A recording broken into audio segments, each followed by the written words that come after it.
Hi class, in this lecture we're going to start Chapter 6 and talk about the first section.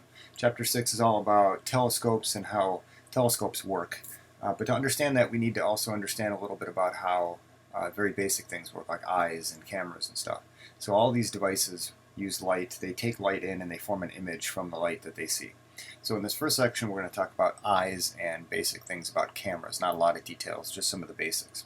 So here's the eye. And in the eye, you may know that you have a lens in the eye, and it's a certain type of material, and you've got some muscles connected to the lens, and those muscles actually cause this lens to bend and kind of change shape. And then outside of the lens, you've got your pupil, and you've got something covering it to protect everything. And then inside the eye, you've got some fluid in here, and then you've got your retina back here where the image is formed. And you might have heard of rods and cones back here on your retina. They detect light, and they ultimately form an image. Then all those little detectors, these rods and cones back here, are connected to nerves that send signals to your brain. So your brain forms an image. It takes those signals and it forms an image of kind of in your head, so you can see things. So how does the light go into the eye and form an image on the back of your eye, the retina? How does that work? Well, we first need to think about what light does when it actually goes from one material to another.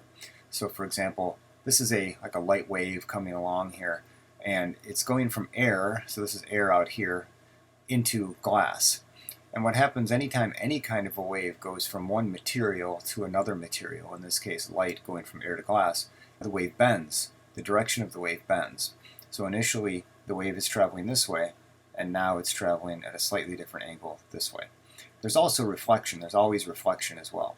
So we've got reflection off of this interface between the two materials. So there's always some reflection, and there's always, not always, but most often there's some material, some light, or wave, whatever it is, that goes into the other material. This is called refraction, when you have the bending of a wave, bending of light as it goes from one material to another. That's refraction. And again, there's always reflection as well at the interface. So from air into glass, the light comes along and it refracts, it bends, and it kind of bends away like this. And there's ways of calculating angles and how things change exactly depending on the type of glass this is, based on something called the index of refraction of the glass. So your eye works in a similar way. Rays of light come into your eye and they bend as well. Here's a little image of what refraction can do sometimes. When you look at the sun, when it's really low on the horizon, the light rays are coming in from the sun, and the atmosphere tends to act kind of like a little bit of a lens, and it causes the image of the sun to be a little distorted because of that bending of the rays of light. So there's rays of light coming from the top of the sun, there are rays of light coming from the bottom of the sun, and those rays of light travel through slightly different thicknesses of atmosphere, and those differences cause those rays to bend a little bit differently, and so you see a distorted image of the sun. So that's one effect. You may notice it. It's hard to notice all the time, but if you see the sun really low on the horizon, you may notice this. So here's your eye, and here's your lens in the eye. And here we have a lens up here too, kind of all by itself. But we have a bundle of rays coming in. These are rays that are parallel. These would be rays of light that might be coming from a really distant object, like a star far away. The rays of light come along, they come in parallel to each other. And this kind of a lens that's shaped in this way will cause those rays to converge to a point that we call the focus of that lens. And notice the shape of this lens. It has a shape there and it has a shape there. And there's air, for example, surrounding the lens. And so whenever a ray of light comes along, a wave of light, however you want to think of it, comes along and encounters a change in the interface, a change in the material that it's in, going from air into glass or whatever this might be, some cellular fluid, some cellular material in your eye, whatever that is, you're going from one material to another. There's going to be bending. So right here there's a little bit of bending, and then we're going from that material back into air again, there's bending again. Because of this particular shape, those two bends cause the ray to go down this way toward the other rays, and they all converge at a point called the focus. So this kind of a lens is called a converging lens. It converges parallel rays of light to a focus. So your eye works the same way. The lens in your eye is a converging lens. It takes rays of light coming from outside and makes them converge to a focus. And that focus is hopefully right on your retina. Now, if your eye has an astigmatism, that means that your eye is not the perfect shape that it needs to be for the image to form right on the retina, or right back here on the retina. Your eye might be a little elongated, and so the image forms in front of the retina, like over here. Or your eye might be a little bit more squished in a sense, and so the image actually forms behind the retina. So you get some sort of an image on the retina, but it's not a focused image. It's not a sharply focused image. So you wear glasses to adjust, to make a slight adjustment to where those rays of light focus.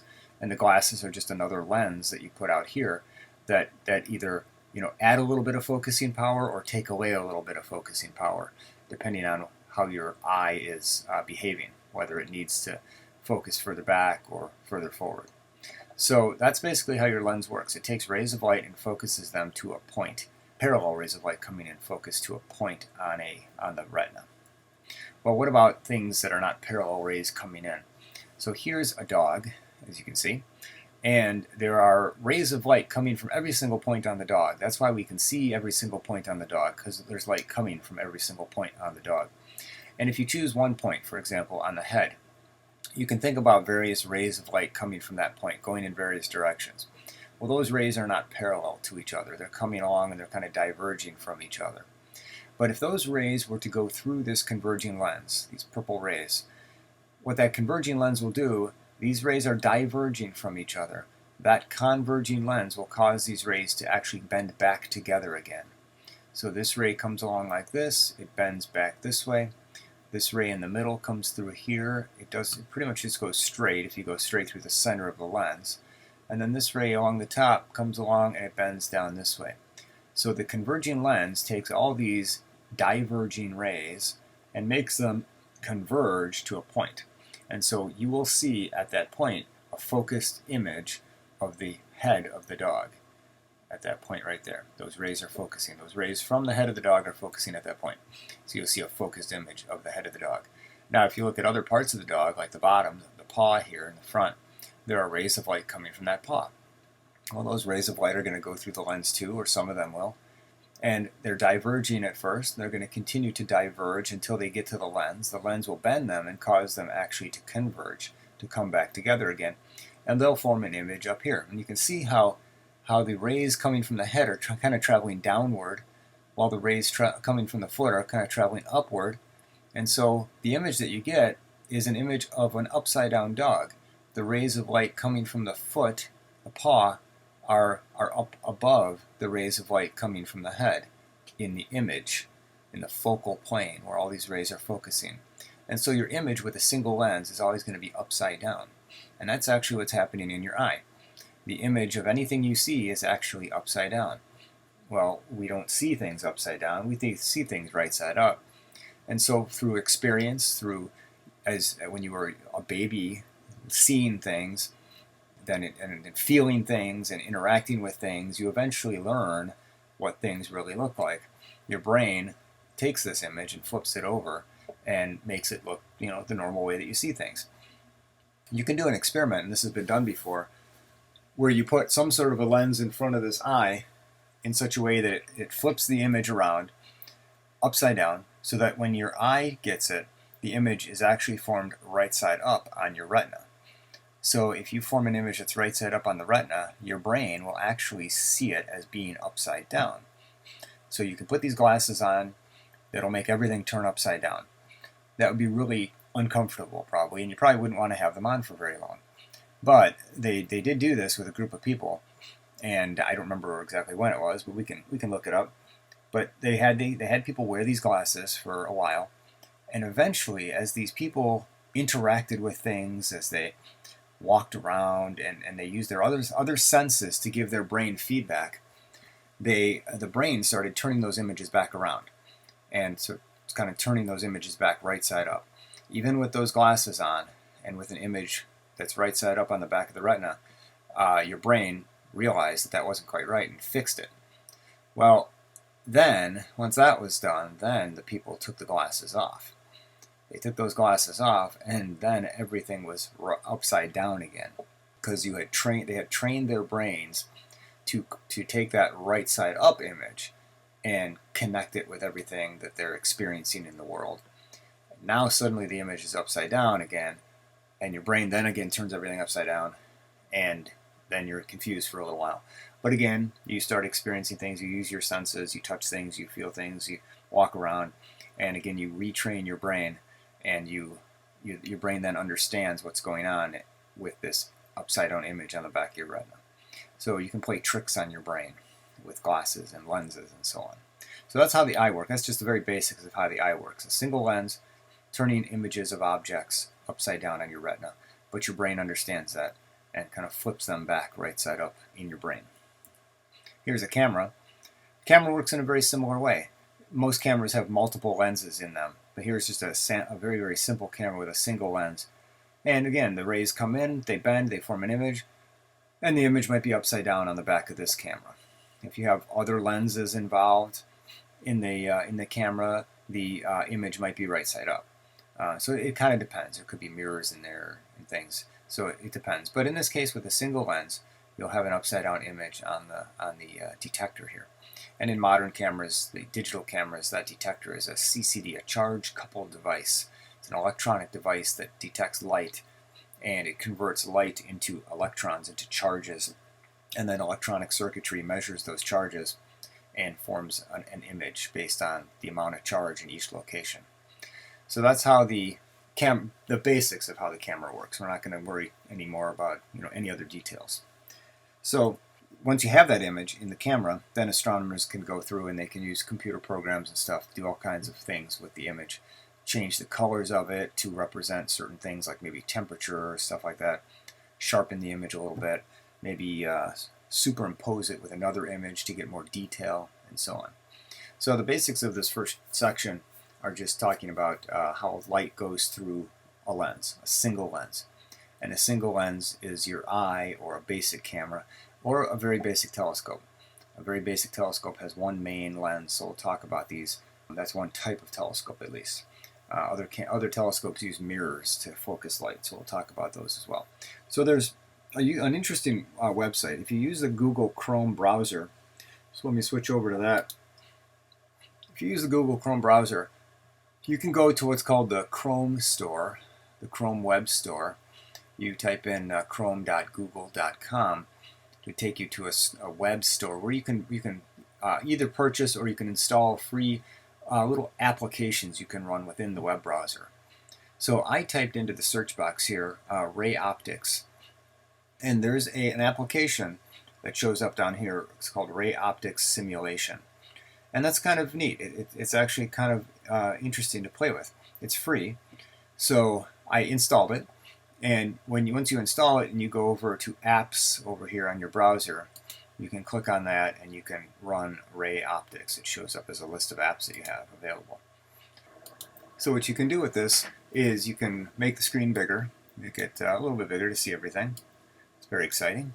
And then you can go up and you can select under glass, you can select what you want the rays of light to interact with. So we could do a bunch of different things. We could do a circle, a half plane, whatever that means. Well, we want the ideal lens.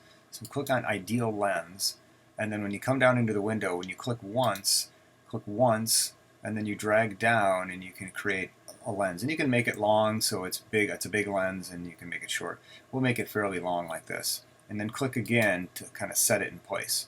And so there's our lens. And it just looks like, they don't show a big shape of the lens, but what the computer's going to do is it's going to show how the rays of light bend through this lens as the rays move through it. And so you don't really, in this example, with this ideal lens, you don't really see the bending that occurs at both at the front and at the back of the lens. It just shows you what the overall effect of that lens is. So we have a lens, and now we need light. So to get light, we go up to either beam, we could do single ray, we could do beam, or we could do point source. So let's do beam. It's a beam of light. So it's like a laser beam. So I clicked on that, and then you come down and you click once, and then you drag, and then you can kind of create the size of the beam that you want. And you can see already how those rays are going through that lens and converging. So I click again, and that locks the beam in place. But I can still click and drag on it to move it around. So I'll move it around, move it back and forth. I'll get it kind of centered here. And so there we go. And so you can see this lens is causing these parallel rays of light to converge to a point, and that would be the focus point of that lens. Now if I go back and click on this lens again, notice there's some options that show up here. Right now the options are set for the beam. I can change the brightness of the beam, and I can duplicate the beam, create another beam, or I could delete the beam. I don't want to do that. Let's just leave the beam the way it is. Let's click on the lens. If I click on the lens, then the options for the lens come up, and I can change what's called the focal length. So I can drag this slider around, and right now it's set to 100. What that is a certain distance, maybe it's millimeters or something, from the lens to where these parallel rays of light will focus. That's the focal length. So the focal length is the distance where parallel rays of light will come to a focus. And so I can change that. I can slide this to make it a bigger number, and the rays converge further out. It's a bigger focal length back here. I can also make it smaller. I can make the rays focus much closer to the lens. Sorry. And these are numbers. These are positive numbers. It says positive 47 right there. If I keep going to the left, it actually will turn into a negative number. And what we've done, and you can also see these little arrows on the top of the lens have switched direction. What I've created now is what's called a diverging lens. This actually takes parallel rays of light and causes them to actually diverge away from each other. So if you have glasses that are causing the rays of light, if your eye is causing the rays of light to converge too much, then you might have glasses that are actually diverging lenses. They have diverging lenses in them to kind of compensate for that too much of the converging that's happening in your eyeball. And so some eyeglasses might have converging lenses, some glasses might have diverging lenses, depending on where you need to actually have your rays focusing based on what they're focusing now. So that's all for now. So in the next lecture we'll talk more about telescopes in particular.